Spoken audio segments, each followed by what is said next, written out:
ये करनाल का गांव गगसीना है। इस गांव के करीब 300 से ज्यादा युवा जमीन जायदाद बेचकर विदेश जा चुके हैं।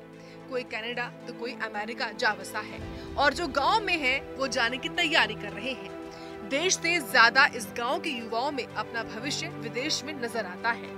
गांव में तो अब युवा पीढ़ी कम ही नजर आती है, जो है भी वो विदेश जाने की तैयारी में लगे हुए हैं। गांव में तो अब बस बुजुर्ग और छोटे बच्चे ही बचे हैं। गांव के लोग कहते हैं कि वो जानते हैं कि उन्हें जान का खतरा है, बच्चे भी जानते हैं, लेकिन क्या करें, यहाँ ना तो रोजगार है और ना ही कोई खास काम। अब तो देखा देखी बच्चों को विदेश जाने की लत लग चुकी है। यहाँ रहकर गलत संगत में पड़ गए तो हम क्या करेंगे, इसलिए लाखों रुपए खर्च करके मजबूरी में उन्हें विदेश जाना पड़ रहा है। कोई स्टडी में तो कोई गैर कानूनी तरीके से बस बाहर ही जाना चाहता है। फिर उधर अपना उनको कोई रोजगार नहीं मिलता, बहुत आउट ऑफ फ्रस्ट्रेशन बाहर जा रहे हैं और वहाँ जाके बेचारे के लेबर का काम करने के लिए मजबूर हो जाते हैं, क्योंकि यहाँ पे हमारे कोई भी सुविधा नहीं है बच्चों के लिए। या वो नशे की तरफ जाते हैं या क्राइम की तरफ जाते हैं, तो इसलिए बच्चे बहुत ज्यादा आउट ऑफ फ्रस्ट्रेशन बाहर जा रहे हैं। सर, आपके गांव के डोंकी लगा के जा रहे हैं, कितना खतरनाक रिस्क है डोंकी में, आपको लगता नहीं? तो देखो 2 और 2.5 अलाउट का मोटो है, क्या करें। जो बच्चे यहाँ पे अपना ना उनके पास रोजगार नहीं है। विदेश जाने के लिए युवा जिस गलत तरीके को माध्यम बनाते हैं उसे डोंकी कहा जाता है।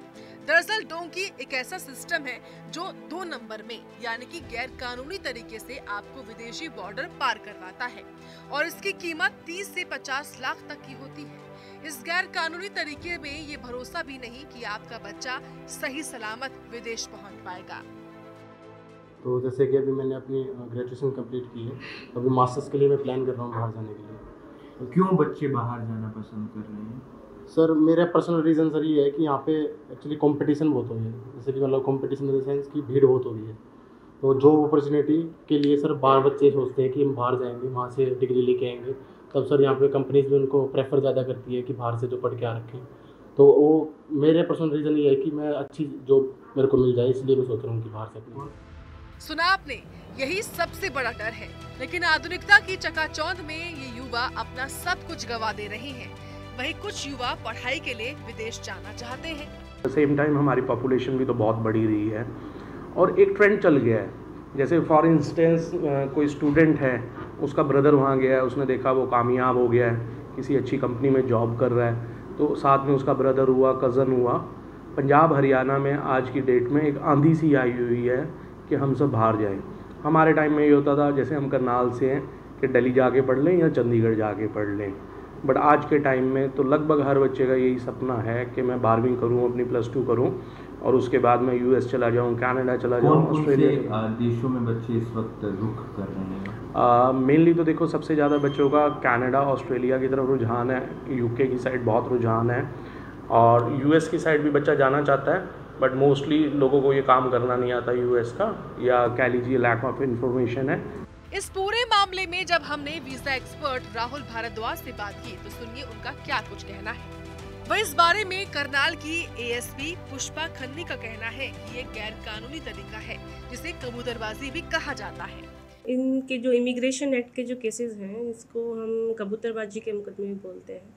इसमें लोगों को विदेश भेजने के नाम पे तरह तरह से उनके साथ ठगी की जाती है।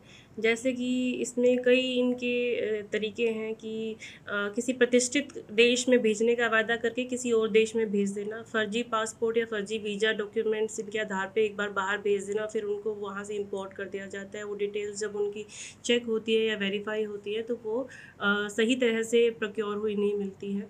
इसी प्रकार विदेश भेजने का वायदा करके उनसे पहले से ही पूरी पेमेंट लेके उनसे ठगी की जाती है और उनको पूरी तरह से उनको जानकारी नहीं दी जाती कि किन किन डॉक्यूमेंट्स की आवश्यकता है या उनका प्रोसीजर क्या है। और कई बार जो है इलिसिट माध्यम से भी, गलत तरीक़ों से विदेश भेजने के भी मामले इसमें सामने आते हैं।